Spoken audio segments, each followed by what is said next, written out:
Last summer, I raced the US Olympic trials. I ended up getting 7th, ran a personal best, and what was at the time the 20th fastest time in the world that year. But it's recently been brought to my attention that I didn't give it my all, so I figured it's time for me to address the allegations. So, I didn't give it my all. I didn't even try. But I did try to make it seem like I was trying. You know, I showed myself going to World Cross Country, qualifying to the Olympic trials, doing an altitude camp, having some of the hardest workouts of my life, getting COVID 9 days before and being devastated, still going to the trials, still competing, all the while wasn't trying. Didn't try, it was all a farce, and most of you guys fell for it. But there is one person who didn't. So I'm gonna try again this year, and hopefully I can convince him, finally, that I actually am trying, even though I'm not. Here's a day in the life of me pretending to try while not trying. And my current goal is to try to make the US team for mountain running.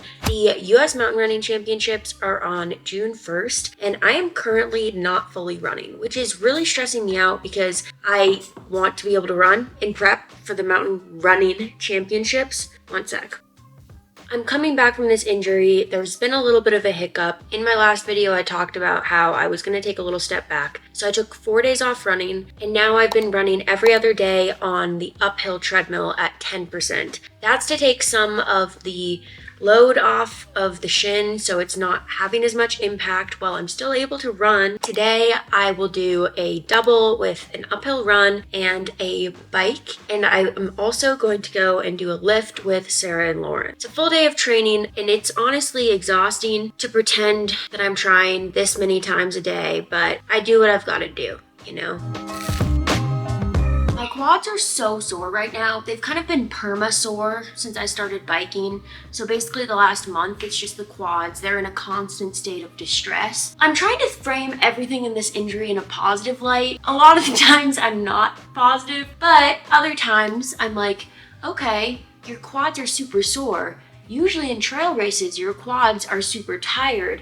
So maybe they're getting super strong and they'll be ready to handle that. So I'm hoping that this injury will actually open up new opportunities, avenues for me to improve my running. And that's what's keeping me motivated, even when I'm not able to do the training that I love to do.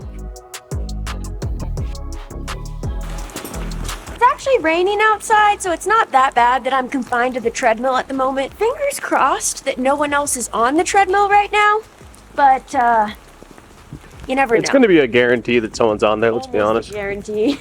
I ran on the treadmill 2 days ago, and my main goal for today is just that it feels better than it did then. The thing about uphill treadmill is that it's really uphill, but it never looks like it's that uphill. So it just looks like you're running slow at like a moderate grade. Just a classic day in the life of a professional runner that doesn't try. That's why I'm going slow. It's not actually uphill.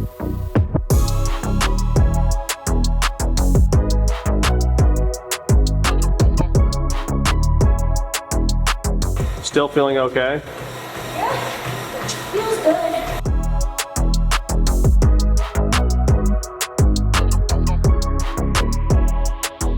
Georgia-Rooski. Back from the run, and I'm feeling so much more positive. That felt way better than 2 days ago, and I went faster, like just overall, running-wise, shin-wise, it felt better. I'm super excited because this is the first like positive trajectory I've had with my shin in a couple weeks.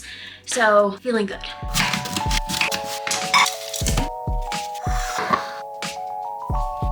I'm headed to lift in 2 hours, so I'm having some protein oatmeal to fuel up before that. I'm also working through my planner, getting some of my to-dos done, and editing a bit right now. I'm just gonna enjoy this, get some work going, and then we'll lift.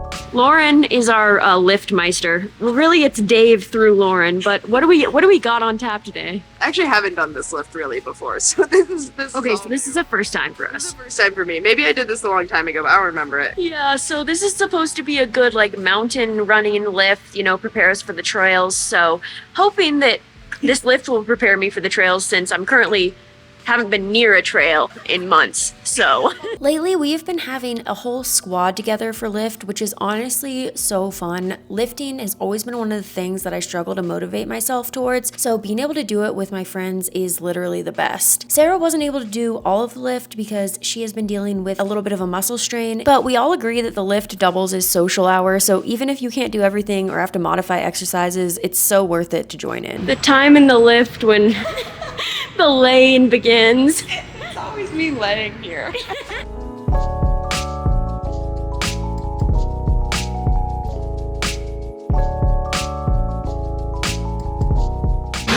Not the Turkish get up.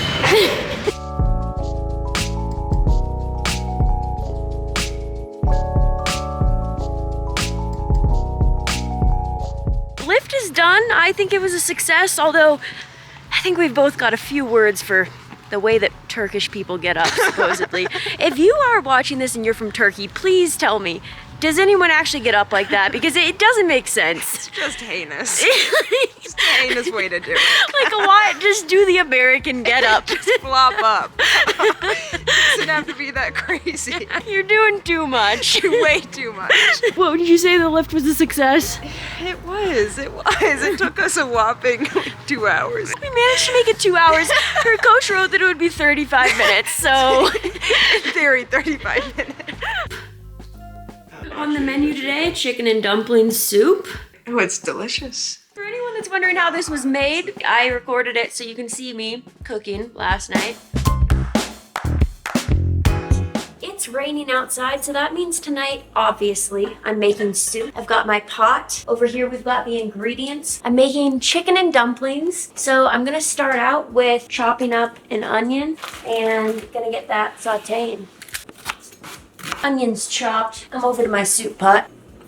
Shout out to the bottom of this soup pot. It's seen better days, but we're rolling with it. Chop those up, girl. That's right. And Spence is doing the crouch. Oh, now I'm back in the crouch. Oh, there's the crouch.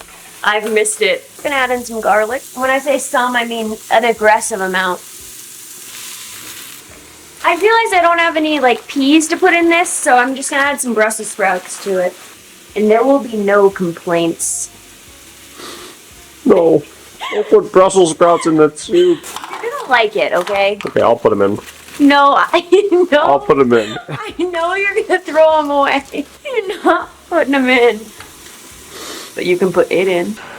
For the broth today, I'll be using Kettle and Fire bone broth. Kettle and Fire is super nutrient dense and high in protein. It has collagen, amino acids, vitamins, minerals, and electrolytes. It's slow simmered for 14 plus hours for maximum nutrient extraction, and it's made with high quality ingredients, grass-fed and finished beef bones in the beef broth, and organic free-range chicken bones in the chicken broth. Right now, during my injury, I'm trying to make sure that I have a high protein intake every single day, and incorporating Kettle and Fire into my routine has really been helping with that. It's a great addition to meals and snacks, or just as a post-workout drink. There are 19 grams of protein per serving. It also has organic herbs, vegetables, and spices, so the flavor profile on this is just amazing. I really think it's gonna make this soup a hit. Perhaps it'll even make up for the Brussels sprouts. No, nothing can make up for the Brussels sprouts. If you'd like to try Kettle and Fire, go to kettleandfire.com and use code AllieOstrander20 to get 20% off. And thank you, Kettle and Fire, for sponsoring this video. It's now time for the crucial part of this. I'm making the dumplings. What's that? Baking powder. So it tastes pretty good. Oh, it tastes delicious. It tastes like powdered baking. You're gonna need to go to timeout for that bad joke.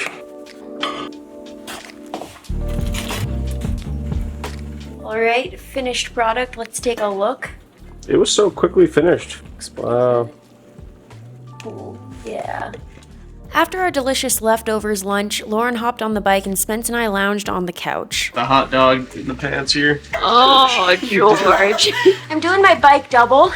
It's 6 p.m., but I'm already 12 minutes in. It's going pretty well.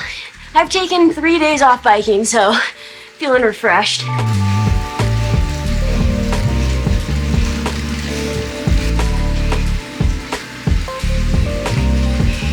something took over my body and I accidentally deleted that route when I completed it. But I went 51 minutes, 19 miles, average of 162 watts and like 146 heart rate. So solid ride in the books. Just doing my heat training. I always heat train, but David said it's really important right now because it can increase blood flow and might help with healing the shin faster. So for now, I'm doing it every single day. Yeah, I'm a bit overheated right now, to be honest.